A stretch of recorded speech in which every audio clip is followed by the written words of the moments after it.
6 7 8 9 ស្និតហើយថាឯងនេះទៅឆ្ងាយពីបេះដូងថ្ងៃពីប្រពន្ធវារៀងខ្វះអីចឹងណាហ្នឹងហើយខ្វះពីកក់ក្ដៅដល់ជ័យនេះវាខ្វះដែរបាទខ្វះមួយស្និតទៀតគ្រប់10គ្រប់គូចឹងកុំថាមនុស្សណាជ័យក៏មានគេហៅថាខ្វះគូដែរធម្មជាតិនៃជ័យបាទហើយមានការកាត់ធៀងកាត់អីកាខ្ញុំថតមុនគឺថាធៀងជ័យធៀងអីច្រើនមែនណាហ្នឹងហើយឥឡូវគឺមានការកាត់ធៀងកាត់អីបាទឲ្យខ្ញុំគាត់ជាអ្នកកាត់មួយជួរណានេះជួរជ័យនេះជួរជ័យឃើញអត់ជួរជ័យនេះជួរ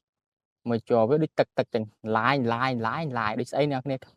ឡាយដូចស្អីខាប់ទេបានស្អីស៊ីនមិនទេខ្ញុំឃើញប្រទេសណាទេគេយកអាជួរជ័យធ្វើស្អីទេហ្នឹងហើយឃើញយកជួរជ័យនឹងយកធ្វើអីដែរអានេះបើថា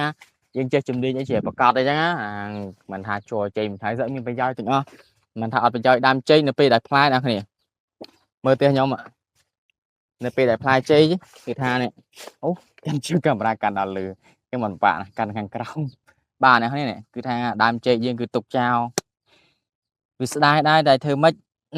យើងពងរៀបចំដើម្បីធ្វើជីយើងកាត់វាស្ដាងទៅយើងហាវាស្ងួតហើយបន្តមកទៀតយើងច្បល់ជាមួយនឹងសម្រាមផ្សេងទៀតយើងផ្អាប់វារយៈពេលកន្លះខែមួយខែហ្នឹងហើយដើម្បីឲ្យវាកាច់ចូលគ្នាហើយយើងដាក់ដំណាំល្អខ្ចោះអ្នកគ្នាហ្នឹងហើយនេះកូនចេកពន្លឹកថ្មីឃើញល្អកូនចេកហ្នឹងដើមចេកគឺថា